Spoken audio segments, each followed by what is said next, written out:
Welcome to the Sisters in Service podcast. My name is Kat Corchado. I'm a fellow Air Force veteran who, after 20 years of active duty, struggled with transition after leaving service. The Sisters in Service podcast is a platform to include all women veterans, organizations, military spouses, and Blue Star, Gold Star families in talking about the trials and triumphs we face while in service and after service. I want to take a moment to thank all of you who have taken the time to listen and follow me on my journey. My podcast is every Tuesday, and I hope you will tune in. Until then, please be safe, take care of each other, and until next time. Welcome, Sisters in Service, to another episode of our podcast. I am your host, Kat Corchado, and my guest today is Michelle Lang. Michelle is a military spouse, and she's doing this amazing project that's going to help military families and veterans, whether they're in service or out of service. So, Michelle, welcome to Sisters in Service. How are you today? Doing really good. Thanks for having me. Well, I'm so glad you said yes to be a guest here. Now, I understand that you're a military spouse. Tell us a little bit, first of all, what branch of service? So my husband was Army, and then whenever he left the Army, now he's active duty Army Reserve. Okay. So we had chatted previously a little bit, and you told me that you were kind of surprised at the whole transition thing. So first of all, let's answer this question. Did you think transition was just going to be kind of easy, like it's no big deal? Whenever you're military, you're just used to taking all the bumps in the road. You know what I mean? So you just are used to rolling with the punches. And I just totally thought that's what it was going to be. Like, there's nothing we haven't handled before. We'll figure it out. Right? That was my I know. attitude. You're like, this should be a piece of cake. Yeah. So you finally get to the reality of it. And what were you feeling at that point? I was really, I guess the word is, I was kind of disappointed for my husband because I could tell, the position that he landed, it was not what he wanted. He was not going to be happy with it, but he didn't know what else to do. That's whenever I kind of started seeing things slip and fall apart. And we just weren't well prepared, but he was in a situation where he didn't have a year or 2 years to prepare for his transition. It was a very, within a week, he decided, okay, we're going to turn this around. We're not going to California. We're getting out. So we were unprepared, but I was sad for him and disappointed that, life after the military wasn't sort of going where he wanted to go. Right. So as a mil spouse, when you think about other military spouses, did you realize that it would be as difficult for you as it was for him? And watching from the outside, so you kind of saw what was happening. And as a military spouse, you wanted to help. Did you know what to do or what to say, or did you have to sit on the sidelines and just allow him to think through it?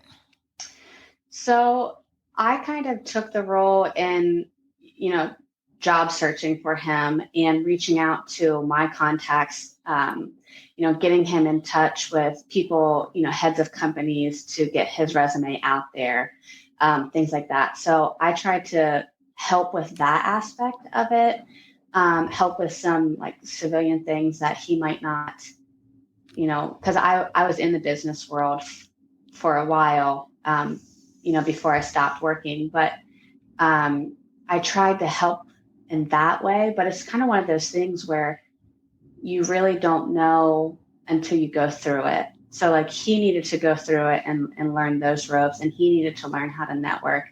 And those are the things that I couldn't do for him. It's difficult for them sometimes. You know what I mean? Yeah. And especially when you have no prep for it. And even if you have the prep, because my husband's the same way. And we're both realtors. I don't practice, but we would go to networking events, and he would sit at a table and he was like, this kind of sucks. And I go, sweetie, you have to go to the people. They don't come to you. You have to Mm-hmm. go in there and start chatting it up. And it was really difficult. And even more so when you're a veteran, because you just don't know what you don't know. And Right. it can be really, really difficult. What kind of advice would you give to another military spouse who's going through, or maybe going through the same thing that you and your husband went through? I would say 100% talk to somebody that's already done it, because I didn't know what I didn't know. And you just kind of have this expectation where your whole, maybe your whole marriage or your whole relationship, you've just figured it out. You've fallen, but you've caught yourself. But this is kind of one of those things where it's a really big fall. So you've got to figure out how to land on your feet without getting hurt. And you need to talk to somebody that's done it, because there's so many things that you don't think about. There's so many feelings that come up that you don't think are going to come up. Um, and, I didn't expect to be, worried and scared about leaving the military, because the military is a very safe place. Yes. Things are provided for us. You don't Yes. have to worry about your paycheck. You don't have to worry about those things. So I didn't expect to feel some things and not feel some things. So talking to somebody, reaching out to a mentor, and if you don't know how to do that, Veterati is a really, really great resource for Yes, people. it I is. highly recommend everybody reach out to them, even if you need somebody to talk to. It's a great place to, talk to people that have done it, no matter what you're going through, from, starting a business to transitioning, and just seeing what life is going to look like after that. Absolutely. I'm a mentor in Veterati, and I had talked to a young woman, and I looked at, her resume on what she put on the website, and I was like, why is she reaching out to me? And she said she reached out to me because she wanted to get into Pilates, and I'm a Pilates instructor. I thought that was amazing. I was like, that's kind of cool. So it's sometimes very difficult. What people, especially if you're not the person in the military, that we tend to forget about what the rest of the family's going through. So did you feel as though you were kind of alone in that type of, like, you didn't have anybody to talk to? So, did you reach out on Veterati too? Or did you just kind of process it and go with the flow as much as you could? Yeah, I just processed it, because my husband, he used Veterati, but at that time I thought Veterati was only for the military member or veteran. I had no idea that military spouses could use it too.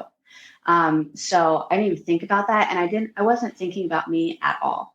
I was only thinking about him, because, at that time my job was pretty low. I mean, it wasn't paying the bills. Like, we were just using that job to pay off my student loans and get out of debt. Right.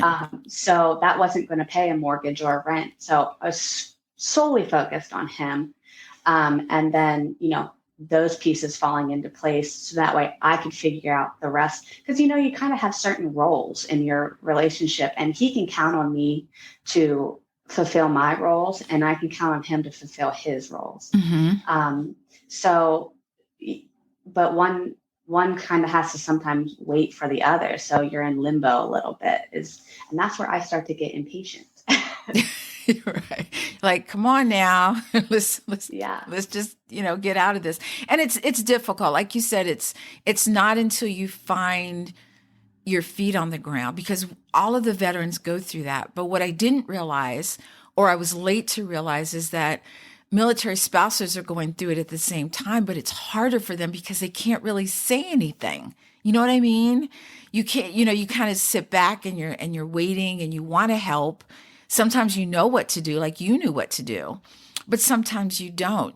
So in this transition period, you found that there was some kind of disconnect between what you needed, or even looking for resources, which started you on this path. So tell us a little bit about your vision. Mm-hmm. Yeah. So whenever you're in the military, you have certain experiences, and, that might have come with some trauma, things like that, that are very specific to the military. So whenever you're out and you're looking for services, you want somebody that can relate to those experiences, or that specific type of trauma. And a run-of-the-mill maybe provider or a therapist is not going to cut it. But how do you find that? Like, that's very difficult to find unless they're blatantly, we help veterans, we serve veterans. And what happened in our situation was my husband, we lived about 30 minutes from a VA, and he was denied care there. So that's where we're like, well, what do we do now? Where are we supposed to go? So that was my job. He was just trying to keep himself on track and focus and not feeling like his life was spiraling out of control and he had purpose, which Right. he was doing a horrible job at. Honestly, he felt so unfulfilled. And that's, I relate to that in some way, but like his whole childhood, his whole young adulthood, and then adulthood, all he's wanted to do was, 20 years in the military. That's what he wanted to do. So now, that was taken away from him. He was really was spiraling with that. So, with that said, it was really tough for me to find the right resources that he needed to plug into that were veteran specific, that could help him with that, loss, because it's really like a loss, right? Like you're grieving your Yes. wife. Yes. So it was really tough. And whenever you admit that you need help and then go reach out to somebody that's not helpful, that sets you back maybe even further. It can. So it was tough. But whenever we finally, connected with the right people through his veteran network, his friends, we were able to help him, get where he needed to go, fulfill, himself a little bit more. And that's when I was like, this is nuts, because there's a lot. You're telling me, like, you guys are telling me that there's all these organizations out there that I'm sitting here Googling and I cannot find. And we lived right outside of Philadelphia, right by Harrisburg, Pennsylvania. So, big enough cities where there should have been a lot of things easily accessible. But I was so irritated by that. So I kept thinking about it. He went on a deployment, and so I had a lot of time to think while he was gone, and look into some stuff. And then I started, the aspect of trying to connect just military spouses with help on base, or educating them on different services they could utilize that I feel are very underutilized. And then I thought, enough of this. Like, there's so many other people out there that we can help. We really, really have a need for a database to put all of these great resources in one place for people to look at, but not be overwhelmed by it. Yeah, I think that is what the problem is that, if you give me too many choices, I'm frozen because I don't know what to choose. And exactly. So when I got out of the military, there was nothing to choose. It was like, there you go, kid. Good luck. But now, you either stand still because you don't know where to go, or you're trying to rifle through the hundreds of thousands, I don't know how many there are exactly, of organizations that say they help veterans. And you mentioned On Base, and even On Base, they don't really advertise, hey, this is for military spouses. Hey, are you transitioning? Come check this out. Or the other part of it is that you reach out to an organization that says, we help veterans, and they really don't. You're just a click, you're a number, so they can get more money in their books. And I think that's a problem. And also grieving your service. And I think that's a necessary part of transition, is grieving. I didn't know that's what that was, that I was going through. You're kind of in a depressed state a little bit because a lot of I did 20 years. A lot of marriages don't even last 20 years. So, it's like being with a partner, you're going to grieve a little bit. So tell us Right. the name of your project. So we are Veteran Help Point. That is, yeah. So if you had, let's say that time wasn't an issue, money wasn't an issue, what is your perfect scenario? So let's say that I'm a veteran in need and I see your veteran help point. Let's say I'm Googling and I see it. What is the perfect scenario? Do I call? Is it a database? I can just look up stuff, or walk me through a scenario of what that looks like. Okay, so right now, how we have it set up, it's listed by state. And then within that state, it's listed by category. So for example, say you're in Alabama, you need to find some resources that are in Alabama and you need specific, job assistance help. You can go to Alabama, click on the job assistance tab, and it'll take you showing you those resources only. Otherwise, what you're going to see is an alphabetical list, and we have it set up so you'll have their logo and then their title, the name of the organization. You can click on the organization, it'll take you directly to their website. Nice. But if you need to contact them right away, then we have, in some cases, we have a direct point of contact, like a name that you can contact. But regardless, we have their phone number, email address, and physical address if possible, and then their mission statement. So you can kind of see what they're all about. Because I wanted people to be, it's not helpful whenever you just have links there and you don't know what that organization is really about. So we try to put it all together with their logo and the mission statement so people can kind of gather that. Now, eventually, we're in the fundraising stage now. So with that, what I'm hoping to do is make some improvements to the website where we're going to add like a geolocation filter where you're going to be able to put in your zip code.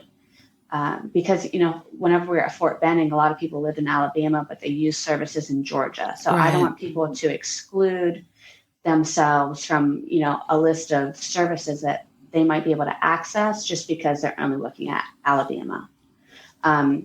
So that's one feature that we're going to add. Another feature, we're working with a group of mentors that are going to essentially be experts in our database. That's what they're going to do for us, aside from what they do on the outside of Veteran Help Point. So what my thought is, maybe Vietnam veterans or the older veterans of that generation that their caregivers or themselves have found this website.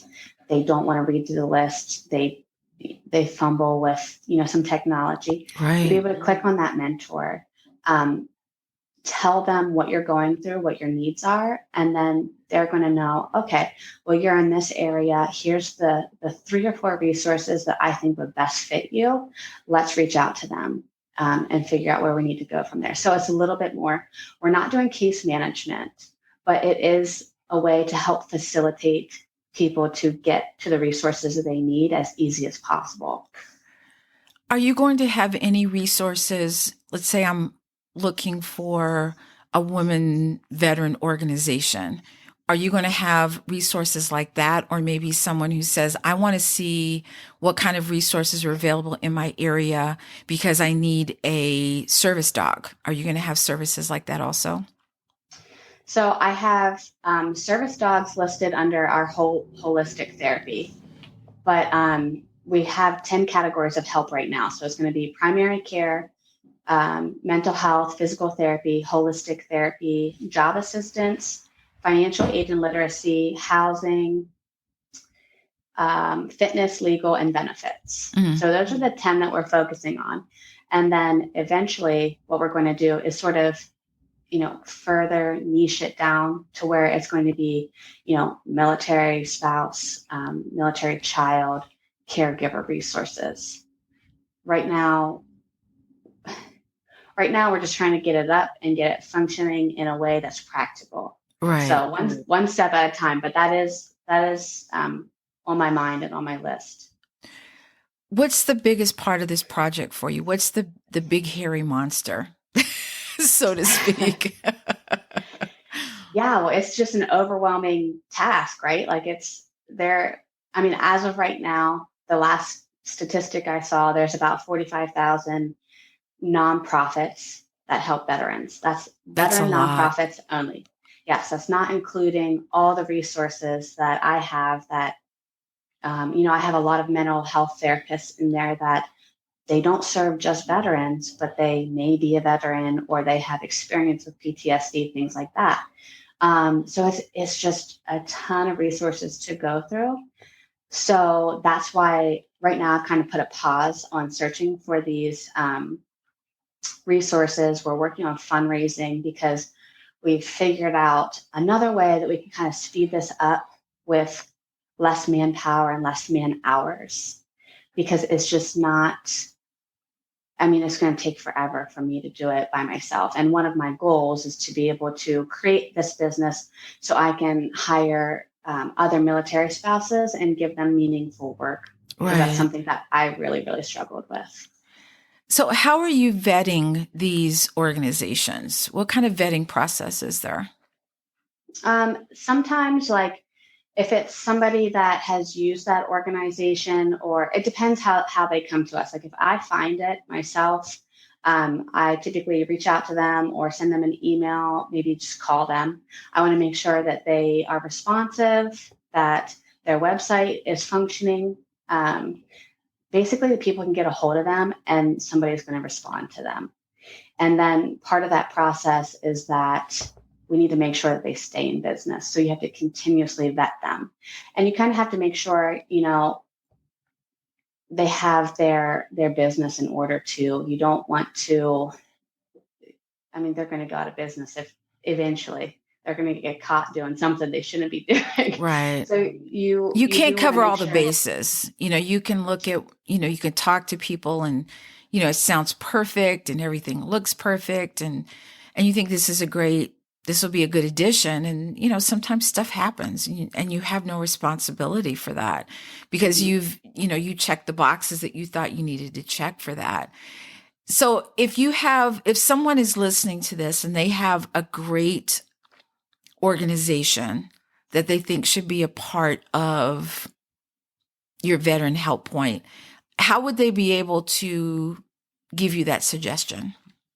Or can they? Um, yeah, we do have a form on our website, but actually, somebody just told me yesterday I migrated my domain, and so I think the form's got a little wonky. So eventually, that will be back up on tomorrow.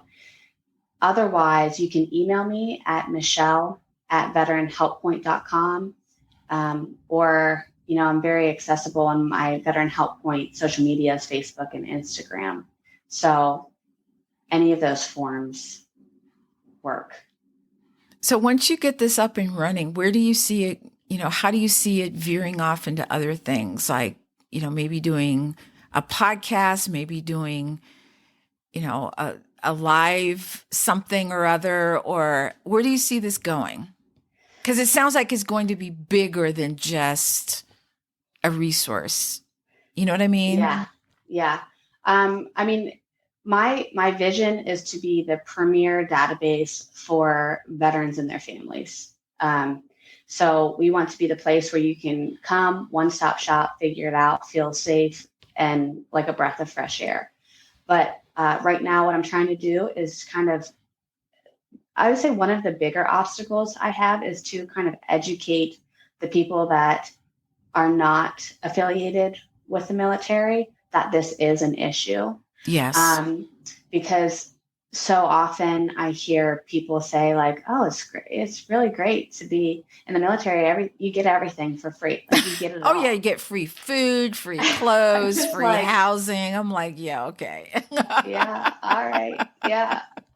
Or it's great. They have so many organizations to help. Yeah, it is wonderful. But whenever you're in that time of need, it is very difficult to find that help, Right. especially because how businesses are set up today. Whenever you're starting out, people start things because they're passionate about it, and they might not think it the whole way through. So they're just living on Instagram. They have a really great program, but they're just on Instagram and Facebook with a shoddy website that you can't find. Right.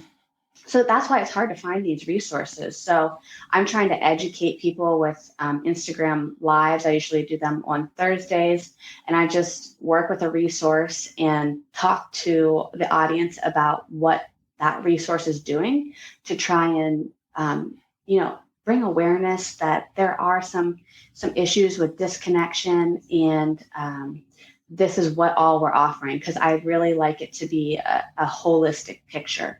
Right? Like, we're not just focusing on mental health. We're not just focusing on job assistance. I really believe, like, if you're weak in one area, it's going to cause you to be weak in another area of your life. So we want to make sure that you're covered no matter what you need. I think that's a good point too. I think the other thing is when you talked about educating civilians. Yes, I still call them civilians. I don't know what else to call them. I don't either. But I think, we talk to each other, we talk to other veteran service organizations, but we need to educate the civilians because they don't know. They think, oh, how great, you're a veteran. There's so many, like you said, there's so many resources and it's just great. And I'm like, no, it's not. And especially for women veterans. So, to be on a platform where I could speak about this and say, hey, look at what this is, look at this veteran service organization. Because even though you're not in this service, you might have a child that goes in this service, whether it be female or male, but you might have one going into the military. Then what? You don't know anything about it. Educate yourself. Talk to someone who's been there, done that. Right. And reach out and learn a little bit more. So obviously when you were doing this, you realized that there were other organizations that weren't just filling the bill. They just weren't. What were they missing, in your opinion? Is the list too long? They're totally unorganized. I'll say that. Just, your heart might be in the right place, but if people can't use this, then what's the point? You just did all that work for nothing. And it's great to say, like, hey, we have this database, but then what? Like, it's kind of like, have at it. Here you go. We built it. Now you got to use it. Yeah. And looking at them makes me so angry, because there's one in particular that is government run, and it is just a smattering of resources. And,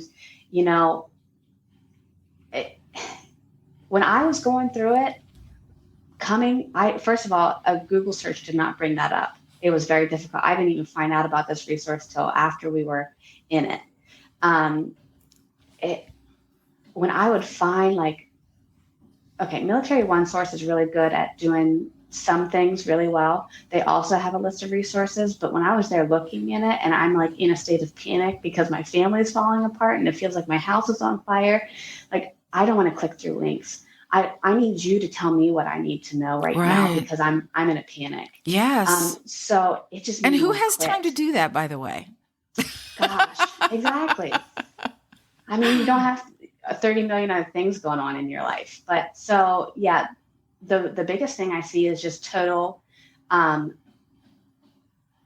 organized, and some have it organized like, well, this is all of our family readiness organizations. This is all of our mental health organizations.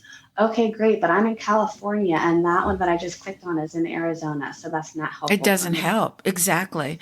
I love it when they say, put in your zip code. I'm like, yes. So I don't have to search. Is that one next? No, that's not close to me. What about no, that's not one close to me. And it's a pain to do that. Mm-hmm. And so I was going to ask you a question, and it totally slipped my mind.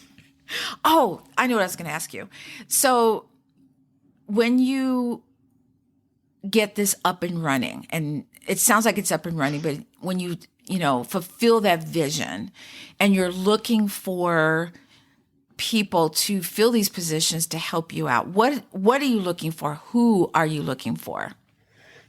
We're going to need a lot of back end things because there's not going to be a lot of customer service that we need to do personally, but it's going to be a lot of back end operations like maybe website management, accounting, things like that. The stuff that just is purely business, because we don't have, we're keeping it very hands off for us. So we're not involved in case management in any way.